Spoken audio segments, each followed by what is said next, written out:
Hello everyone, thanks for joining in. Today I will be picking and raking this H&K cable lock.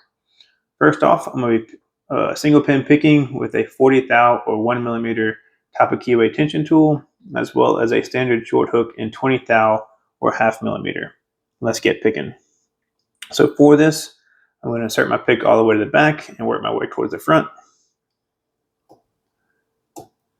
Got a few pins already. And just like that, got it open once. See if I can do it again, just to make sure it wasn't an accident.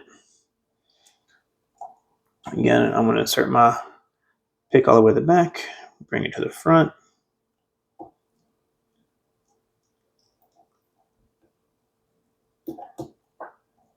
I did get it open twice. All right, let's move on to raking.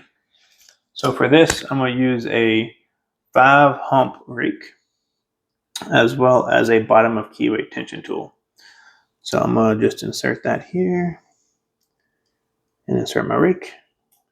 And just like that, I got it open once. And just for fun, we're going to do it twice.